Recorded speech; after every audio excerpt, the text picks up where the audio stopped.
My father had gone to Russia on a foreign exchange right in the middle of the Cold War when there was tremendous fear and distrust of America from Russia and a lot of paranoia and fear inside America toward the Soviet Union, especially with the bomb, hovering over all of our heads.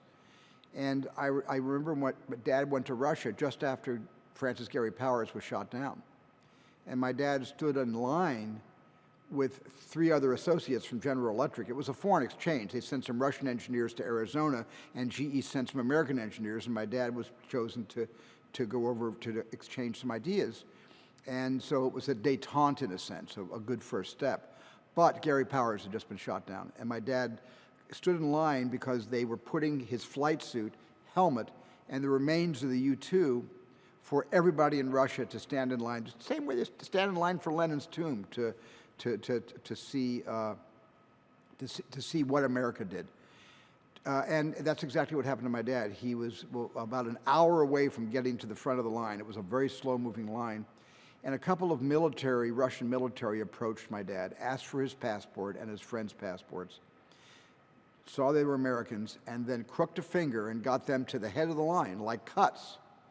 But it wasn't really to convenience them, because after they got to the head of the line, the Russian colonel, whatever his rank was, he pointed to the U-2 and then pointed it to my dad and his friends and said, in broken English, "Look what your country is doing to us." And he repeated that several times, terribly angry, and then handed them back their passports.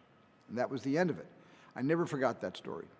And because of that, I never forgot what happened to Francis Gary Powers.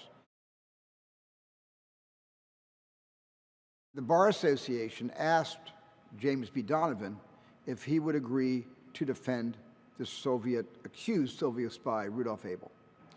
And it was a very dangerous time to get into the headlines standing up for a spy. I think I just took everything that I've known in my relationship, my friendship with Tom, that served me so well and served Tom so well on Saving Private Ryan, and it's just been a breeze working with him all these years and through, 4 films now. I mean, I love the experience working with Tom. I mean, he'll try anything. He's got 1,000 ideas, and he's open to 1,000 ideas from other people. And he's just like this incredibly creative vessel that just wants to figure it out in a more original way. Mark Rylance, the 3-time Tony Award-winning stage actor, plays Rudolf Abel. And I've seen Mark's work, and I just think Mark is one of the most extraordinary actors working anywhere. And I saw him in Twelfth Night, and that pretty much cinched it for me anyway, and asked him if he'd play the character. Bridge of Spies is a thriller. It's a character thriller, is really what it is. It's deeply embedded in these characters. And I'm very proud of the cast. There's a lot of wonderful actors, both German, American, and Russian, who are in our film.